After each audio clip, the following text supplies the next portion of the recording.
What if I told you that you could have everything, absolutely everything you've ever dreamed of, and still lose what truly matters? Have you ever stopped to think, am I just seeking God's blessings or am I seeking God Himself? This question can change everything in your life.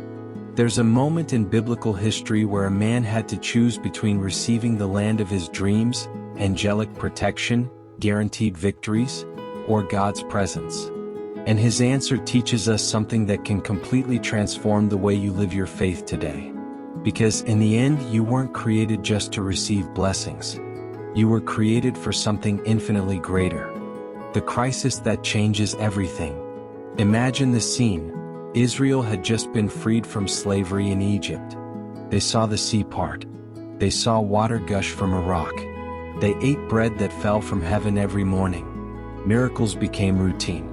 But then, they sinned. And it wasn't a small mistake. It was a devastating betrayal.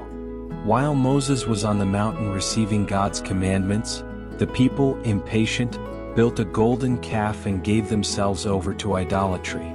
Can you feel the weight of that? That moment when you know you've crossed the line? When guilt tightens in your chest and you realize that something precious has been lost. The consequence was immediate and terrifying. God's visible glory, that cloud that guided them by day and the fire that protected them by night, began to withdraw. And God made a pronouncement that should make us tremble to this day, I will not go with you. Is there anything more frightening than that? To have life, to have freedom, to have provision, but not have God's presence? It's like having an empty house, a meaningless victory, a heart beating but without true life. But here's the twist in this story that changes everything. God didn't withdraw His promises. He made an offer that, to any sensible person, would seem more than sufficient. First, you will still have the promised land, that land flowing with milk and honey. The dream was intact, the destination guaranteed. Second, I will send a powerful angel to guide you. Supernatural protection confirmed. No going alone.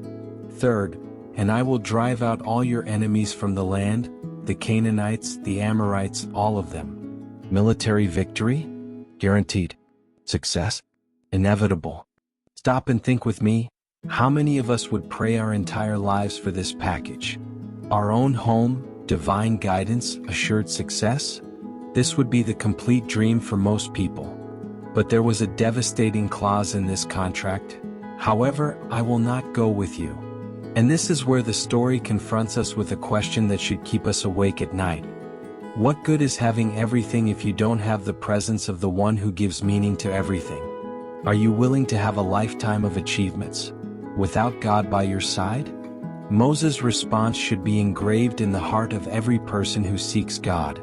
He didn't think twice, didn't consult committees, didn't make pros and cons lists. He simply said, if your presence does not go with us, do not bring us up from here.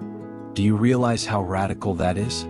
Moses is saying, keep the promised land, keep the angel, keep the victories.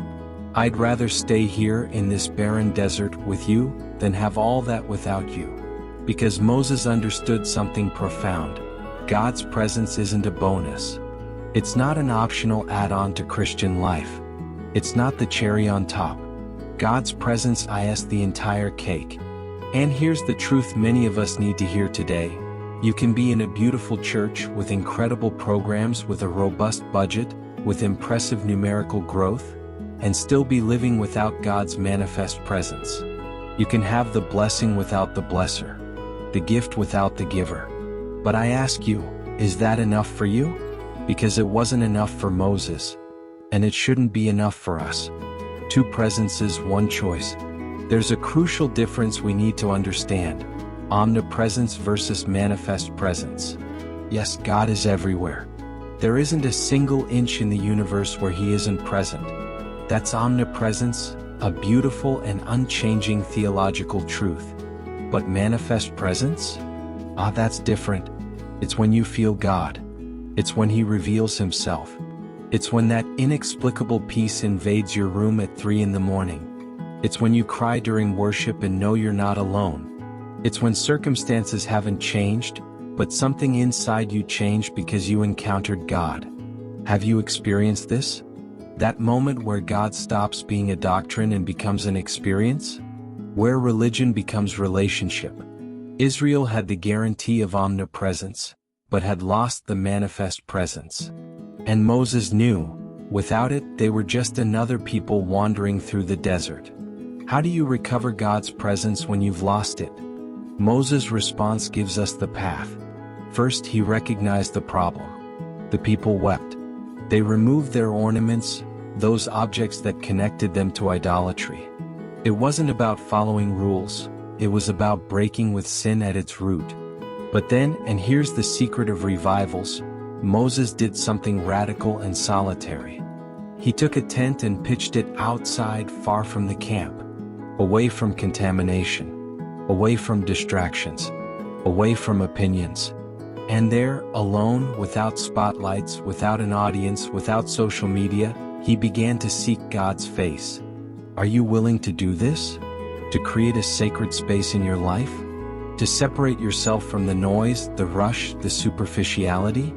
Because revivals have always started this way, with someone who felt the burden, who wasn't content with lukewarmness, who decided, I need more of God. That someone can be you, today. And then something extraordinary happened. When Moses was in that tent, seeking God with his entire being, the pillar of cloud, God's visible glory, descended. And it stayed there at the tent entrance as an unmistakable sign, I've returned. But look at what happened next. The people from afar, seeing that glorious manifestation, began to worship. Each person from the entrance of their own tent prostrated themselves before the Lord. Do you understand what this means? The genuine seeking of one person awakened the heart of an entire nation. How many times have you thought, but I'm just one person. What can I do? The answer is here. You can be the catalyst. Your hunger for God can awaken hunger in others. Your radical commitment can inspire an entire community. Don't wait for everyone to be ready. Don't wait for consensus. Don't wait for your entire church to move first. Be the one who pitches the tent, the one who seeks, the one who doesn't settle for less than God's manifest presence. And watch God move. But the story doesn't end there. Because when you taste God's presence, something happens inside you. You want more. The Bible says that God spoke to Moses face to face as someone speaks with a friend. Can you imagine? The intimacy, the closeness, the vulnerability. And there was Joshua, the young assistant, who did not depart from the tent. He saw Moses experience this intimacy and thought, I want that too. I'm not leaving. I'll stay here until I also encounter God. This is the mark of someone who has truly known God. You're never satisfied. Not in the sense of frustrated dissatisfaction, but in that burning desire to know Him more. Each encounter with God generates hunger for another encounter. Do you have this hunger? Or are you comfortable with your religious routines? With your 5 minutes of rushed prayer? With your protocol Bible reading? God has more for you. Always more. The question is, do you want more? And then Moses, already experiencing an intimacy that no other human had experienced, makes the most audacious request in history, please show me your glory. Wait, he already had God's presence restored. He already conversed face to face with the Almighty. He had already seen impossible miracles. But he wanted more. Show me your glory. And God's response reveals both His holiness and His grace. You cannot see my face because no one can see me and continue living. But I will make all my goodness pass before you. I will protect you in the cleft of the rock and you will see me from behind. God was saying, I'll give you the maximum you can bear without being consumed. I'll show you what's possible within human limits. And Moses had this transforming encounter. But there was a limit. A human limit. Temporal. 1,500 years later, something impossible happened. And the Word became flesh and dwelt among us, and we saw His glory, glory as of the only begotten of the Father. The glory that Moses could only glimpse, protected in the cleft of a rock. that glory now has a face, a name, a story: Jesus. He is called the radiance of God's glory and the exact expression of his being. This means that if you want to see God, look at Jesus. If you want to know God's heart, study Jesus' life. If you want to experience God's presence, draw near to Jesus.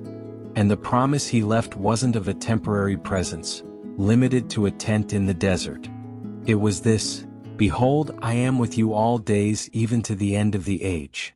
Emmanuel, God with us. Not God watching from afar. Not God waiting for you to be perfect, but God with you, in joy and in pain, in success and in failure, on the mountain and in the valley. The presence Moses sought so much is now available to you, fully, freely, permanently. So, how does this translate into your practical life? How do you seek this manifest presence of God amid the daily rush? First, create your sacred space. It doesn't have to be a physical tent in the desert, but you need a place and a moment where you disconnect from everything and connect with God. No phone, no distractions, just you and him. Maybe it's early morning before the house wakes up. Maybe it's at night when everyone's asleep. But be intentional. God's presence doesn't invade packed schedules. It fills prepared spaces. Second, be honest about your sin.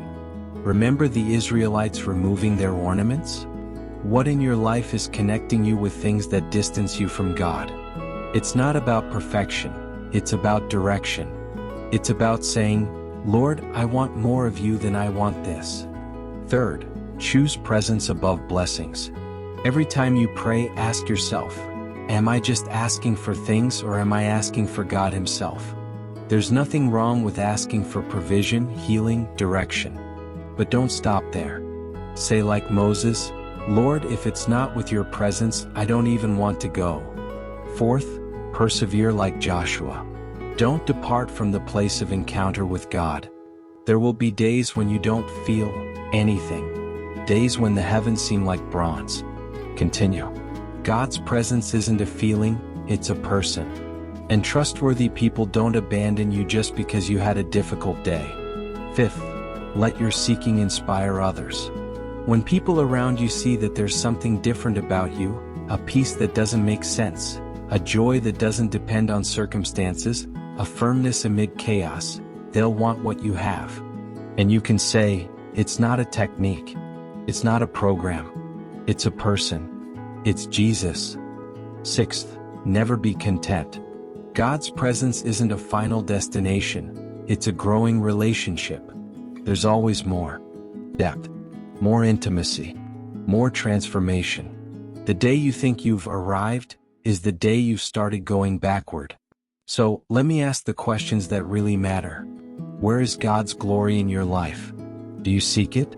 Do you miss it? Or have you gotten used to living with the blessings without the blesser? Because I need to tell you something. You weren't created for a mediocre life. You weren't created to go to church on Sundays and live like a spiritual orphan the rest of the week. You weren't created just to survive until heaven. You were created to know God, to walk with God, to experience God's manifest presence every day of your life.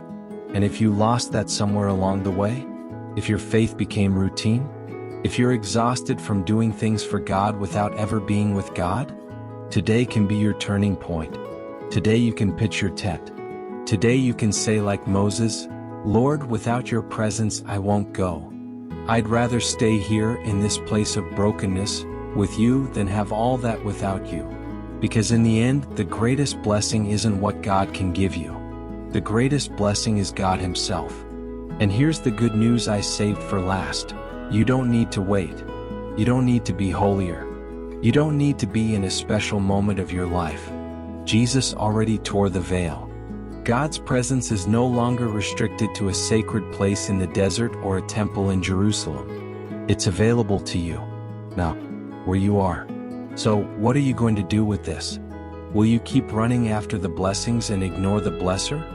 Or will you stop everything now and say, "Lord, I want you, more than anything, more than the promised land, more than victories, more than success. I want your presence. Because when you seek God's presence, you find everything else that truly matters. It all begins with a choice. Your choice today.